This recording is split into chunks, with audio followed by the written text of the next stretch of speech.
அப்படி வந்து தொடர்ந்து கொல்லிமலையை பற்றி பேசிட்டே வரீங்க. அங்கே இருக்கக்கூடிய அந்த அங்கே உற்பத்தியான ஒரு மிக முக்கியமான ஒரு உணவுப் பொருள் என்பது முடவாட்டு கிழங்கு மாதிரி சொல்கிறாங்க.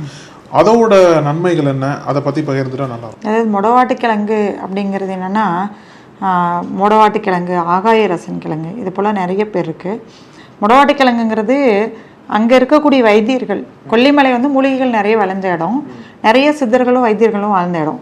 அங்கே வர்றவங்களுக்கு இந்த வாதத்தை வெளியேற்றுறதுக்கு, சரவாங்கி வாதம், முடக்குவாதம், இது போல் வாதங்களை வெளியேற்றுறதுக்கு இந்த முடவாட்டு கிழங்கை சூப்பாவோ பவுட்ராவோ துவையலாவோ ரசமாவோ ஏதோ ஒரு விதத்தில் இந்த முடவாட்டு கிழங்கு நிறைய பயன்படுத்திட்டு இருந்துருக்குறாங்க.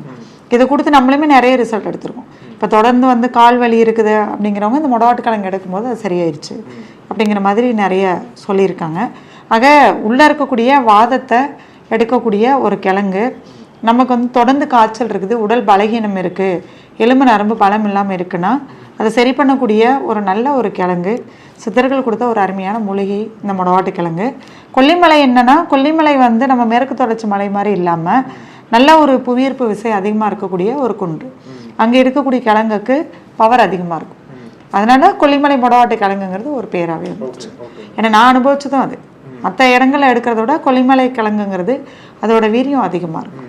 அதனால் முடவாட்டு கிழங்கு தாராளமாக நம்ம தினசரி உணவில் பயன்படுத்திக்கலாம். நம்ம நிறைய வீடியோஸ் கொடுத்துருக்கோம். முடவாட்டு கிழங்கு சூப்பு, ரசம், துவையல் எப்படி தயார் பண்ணுங்கிறதையும் கொடுத்துருக்குறோம். நம்ம நக்கீரன்லேயே தொடர்ந்து நம்ம கொடுக்கலாம்.